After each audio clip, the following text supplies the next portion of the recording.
I had a conversation once with a fellow about flying saucers. He said to me, "Is it impossible that there are flying saucers? Can you prove it's impossible?" And I said, "No, I can't prove it's impossible." And he said, "Well then, you're being very unscientific if you say it's unlikely." But that's exactly backwards. That's not how science works at all. You see, the whole business of science is not about proving things are possible or impossible. That's not what we do. What we do is say what is more likely and what is less likely based on the evidence we have, based on what we know about how the world actually works. It's a much more subtle thing than just saying it's impossible or it's possible. So let me think about this the way a scientist actually thinks about it. We start with what we know. We know the universe is very, very large. We know that stars are incredibly far apart. And we know something about the laws of physics that govern motion and energy. First, let me talk about distance. The distances in space are almost unimaginably large. The nearest star to us, besides our own sun, is about 4 light years away. That means the light from that star, traveling at 186,000 miles per second, takes 4 years to reach us. 4 years. Think about that. If we wanted to send a spacecraft there, moving at any speed we could actually achieve, it would take an enormous amount of time.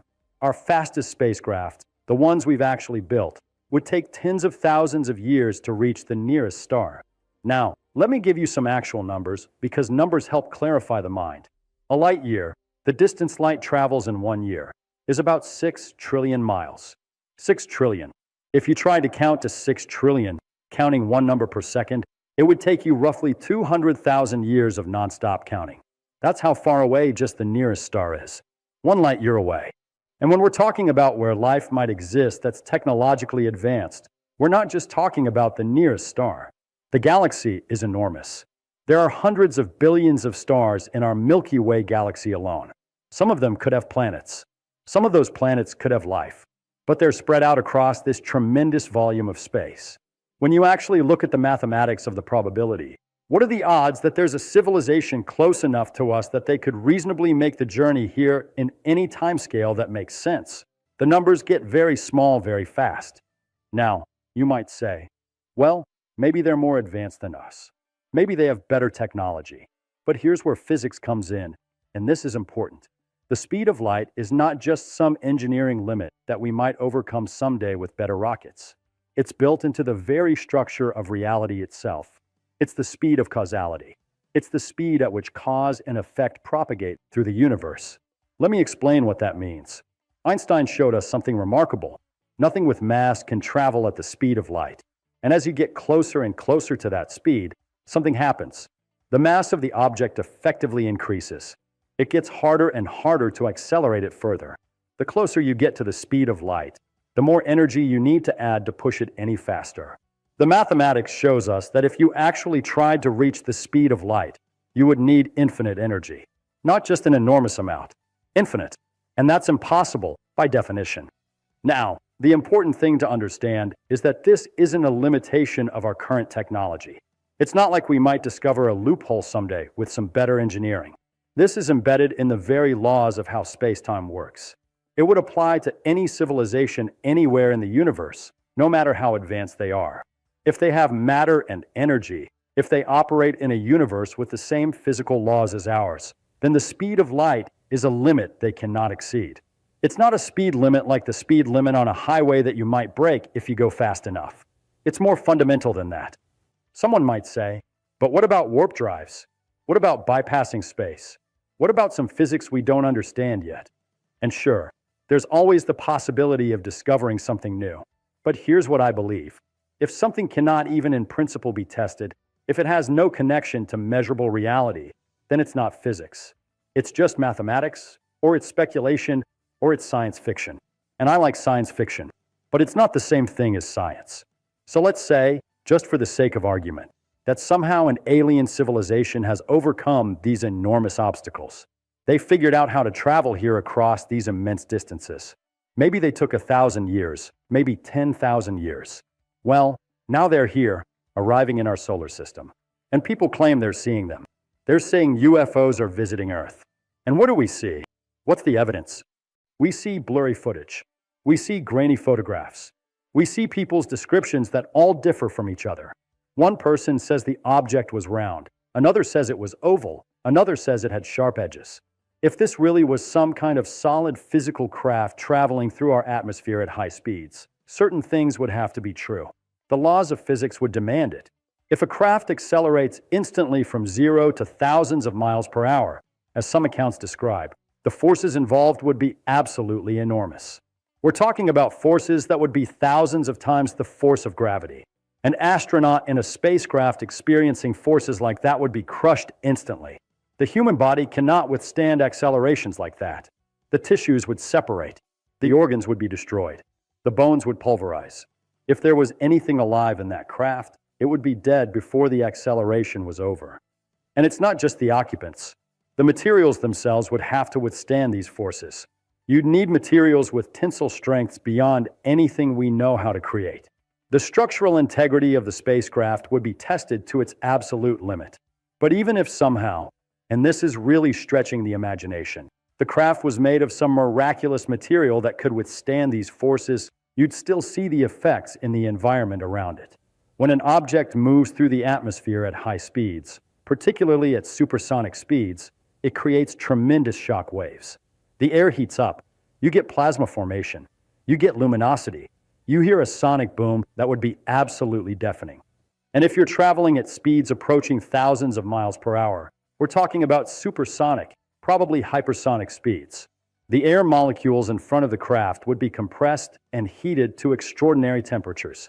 You would see a brilliant glow. The sky would light up. It would be visible from miles away. Every airport in the region would pick it up on radar. Every monitoring station we have would register the object. It would be impossible to miss with our instruments.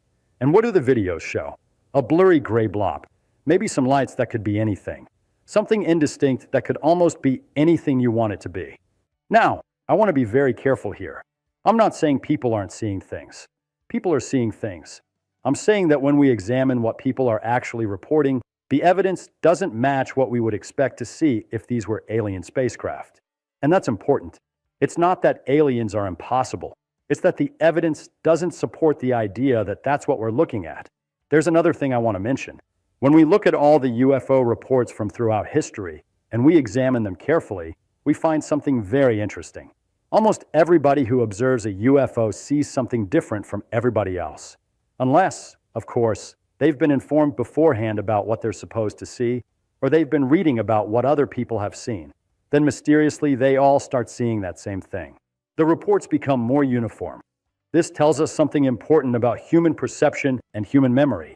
We're not very good at describing things we see accurately. Our brains fill in gaps. Our minds are influenced by expectation. We interpret ambiguous information in ways that fit with what we already believe. This is well-established psychology. It's not insulting to say this about people. It's just how human beings work. There was a famous experiment once where people were shown a film and asked to count the number of times a basketball was passed between players.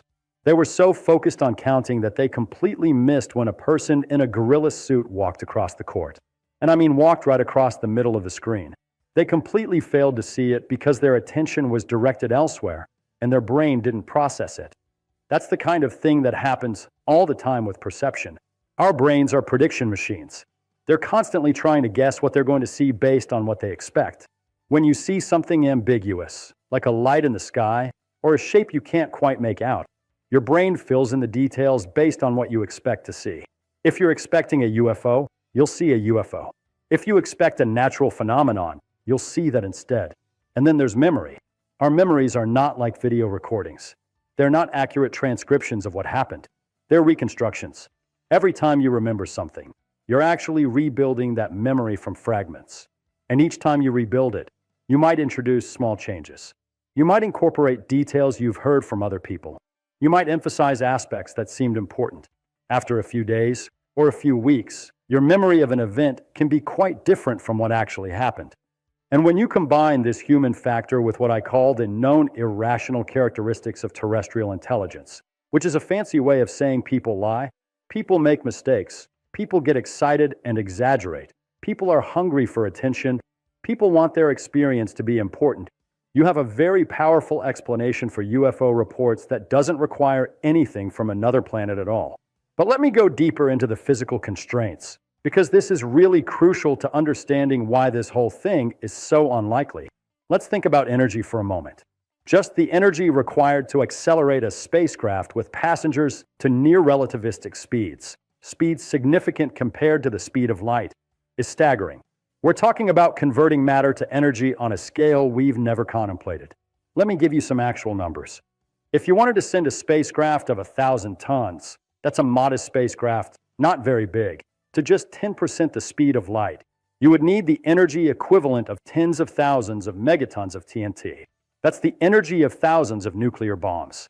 And that's just to accelerate it to 10% the speed of light.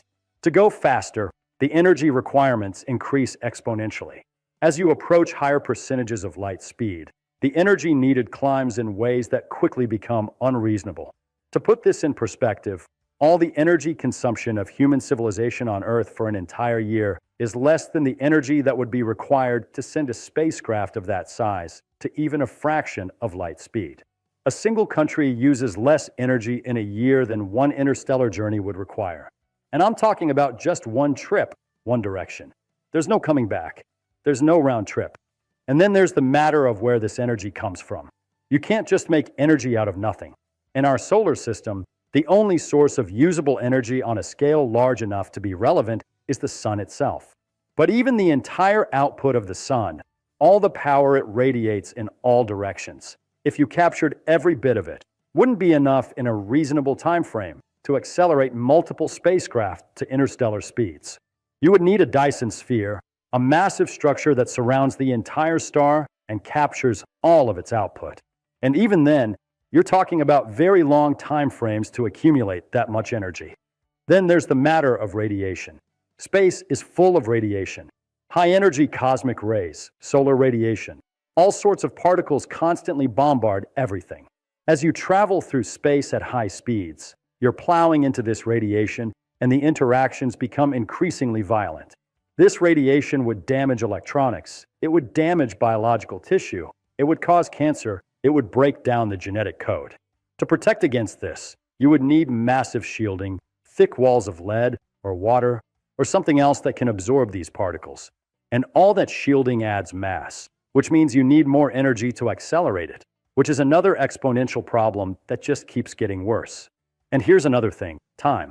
Even if you could somehow solve all these other problems, even if you had some miraculous technology that we can't even imagine, the timescales involved are just enormous. Civilization is precarious. Let me explain what I mean. Let's say a civilization arises on a planet around Proxima Centauri, the nearest star. It's 4 light years away. Let's say they're millions of years ahead of us technologically. They develop space travel. But then what? They have to maintain that technological level. They have to keep their civilization going. They have to not destroy themselves through war, environmental collapse, disease, or some other catastrophe. And while maintaining that level of technology, they have to gather the resources needed for an interstellar journey. And they have to actually undertake that journey. And it takes years, or decades, or centuries.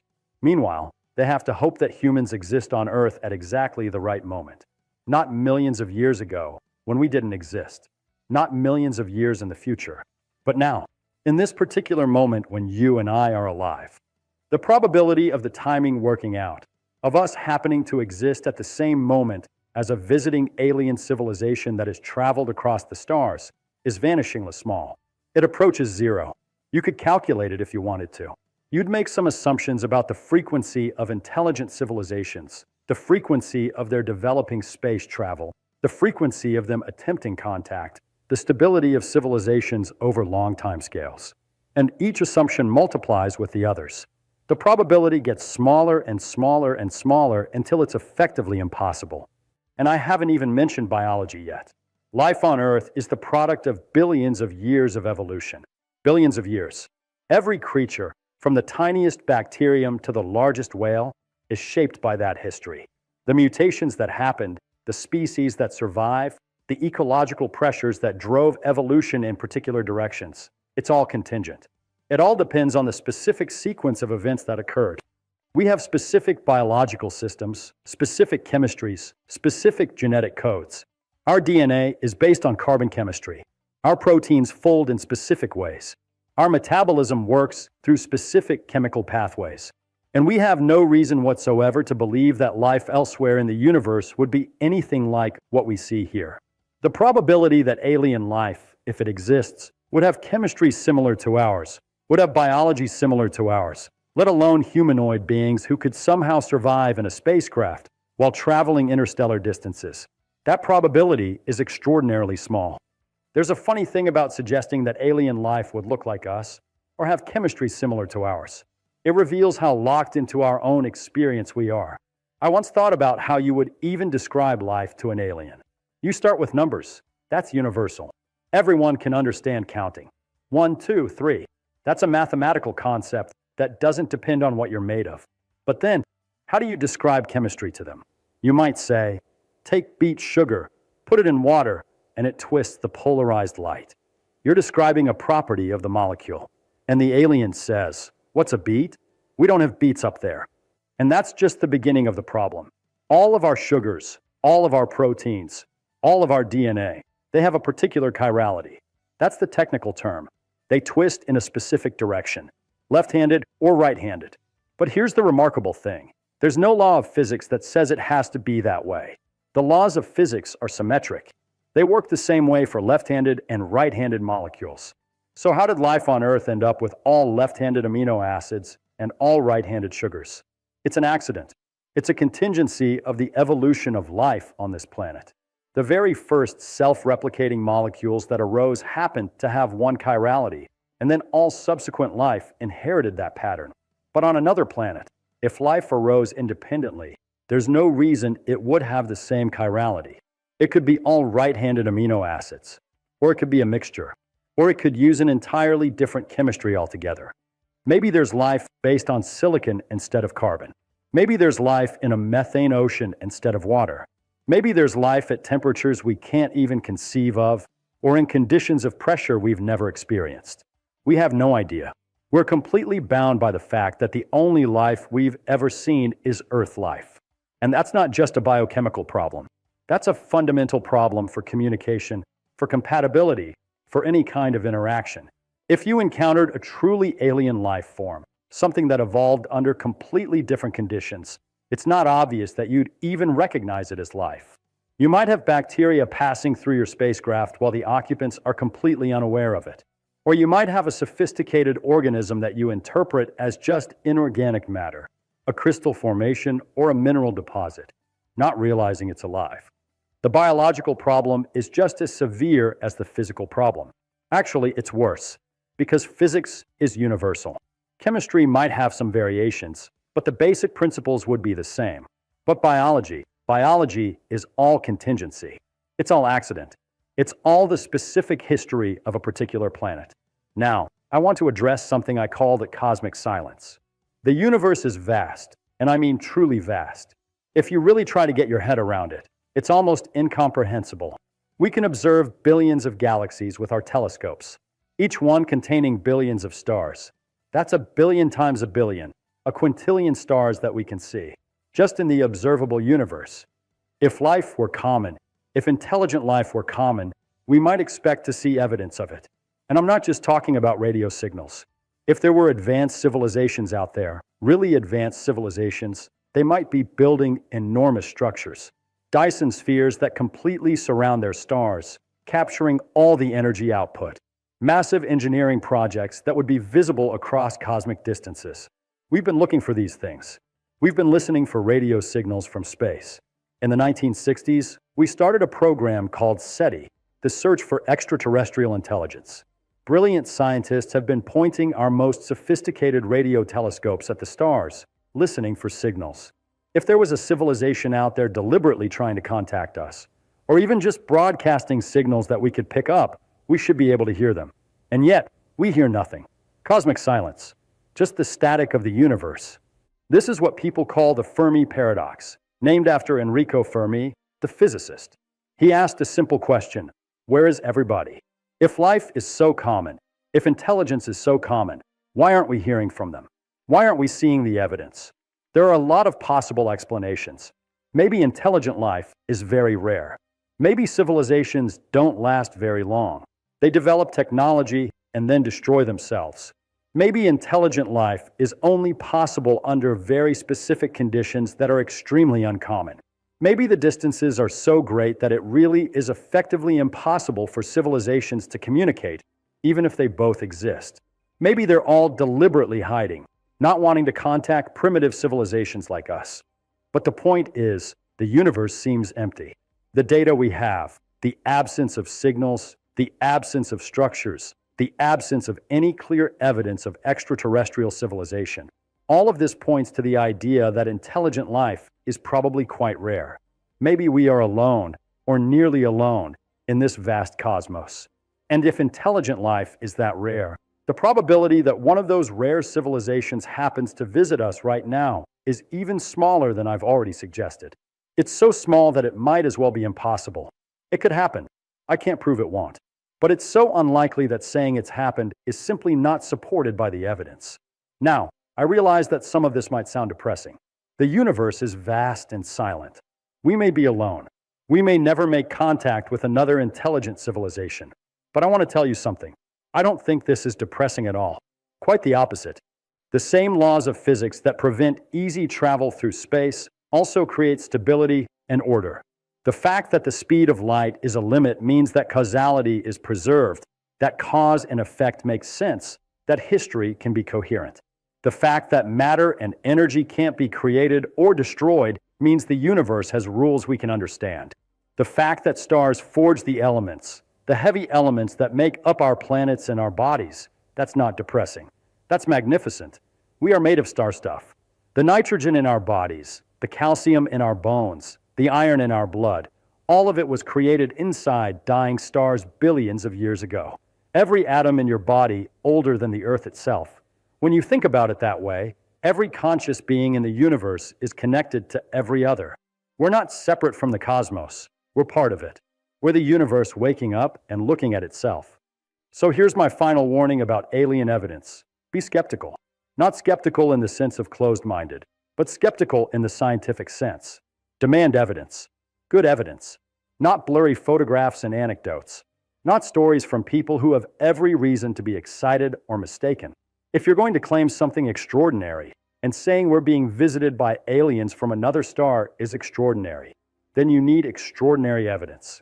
I'm not saying it's impossible, but I'm saying it's extremely unlikely based on what we know. And more importantly, I'm saying that the evidence we've actually got doesn't convince me. Not even a little bit. The better explanation is always going to be human error, human imagination, misidentification of natural phenomena, or human-made objects. And that's not the end of curiosity. That's the beginning of it. The real question isn't, are we being visited by aliens? The real question is, what is the nature of consciousness in the universe? How rare is life? How rare is intelligence? Will we ever be able to bridge these cosmic distances? These are profound questions. These are questions worth exploring with rigor and care. But they're not answered by blurry videos and eyewitness accounts. They're answered by doing science. Real science. The kind where you make observations, you form hypotheses, you test them against evidence, you accept being wrong, and you change your mind when the evidence demands it. That's the only way we've ever understood anything about how the world really works. And it's the only way we're ever going to understand our place in the universe. I don't need aliens to be fascinated by the cosmos. The universe as we actually understand it, with all its laws and symmetries and subtleties, that's already far more wonderful than anything we can imagine. So keep looking up, keep wondering, keep asking questions, but do it the right way. Do it with the same care and rigor that got us to the moon, that revealed the structure of DNA, that let us understand the nature of light and matter and energy. That's science. And that's how we'll really understand the universe and our place in it.